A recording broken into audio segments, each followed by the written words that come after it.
আসসালামু আলাইকুম। এখন তো কদম ফুলের সিজন। কি সুন্দর দেখুন, কদম ফুল ফুটে আছে। প্রতিদিন বাড়ি বসেই সন্ধ্যার সময় আমি খুব সুন্দর কদম ফুলের সুবাস পেতাম। এখন ভাবলাম যে কোথায় এই কদম ফুল। পরে একটু বাইরে গিয়ে দেখি, বাড়ির বাইরেই এত সুন্দর দুইটা কদম ফুলের গাছ আবিষ্কার করলাম। আমি জানতাম ওখানে কদম ফুলের গাছ আছে, কিন্তু এত সুন্দর ফুল হয়ে আছে সেটা আমি জানতাম না। তারপরে সেখানে গেলাম, গিয়ে দেখুন আমি তো পুরো অবাক, এত সুন্দর কদম ফুল ফুটে আছে। এতগুলো ফুল দেখে অনেক সুন্দর একটা অনুভূতি হচ্ছিল।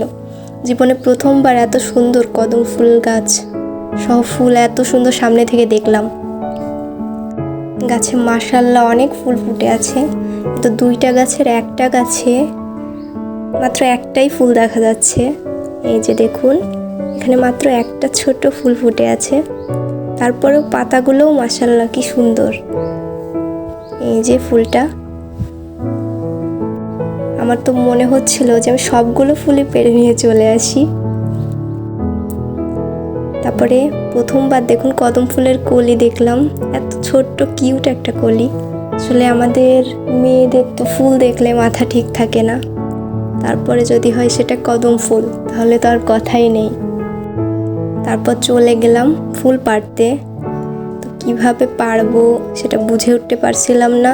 তো দেখি পাশেই একটা বড় ডাল পড়ে আছে, কারা হয়তো পেড়ে নিয়েছে অনেকগুলো ফুল। তো আমার সাথে যে মিষ্টি একটা বোন, সে গিয়েছিল, ও ফুল পাড়ার চেষ্টা করছিল।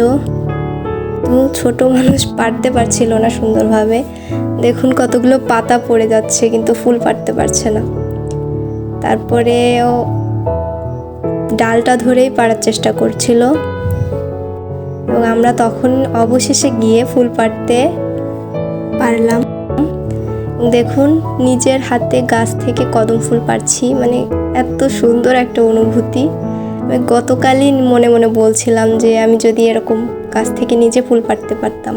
তারপর দেখুন ও ফুল পাড়তে পারছে না, ডাল ভেঙে নেওয়ার চেষ্টা করছে। তারপরেও অবশেষে ফুল পাড়তে পেরেছি। এই যে এভাবে আমরা অনেকগুলো ফুল পেড়ে নিয়ে চলে আসলাম।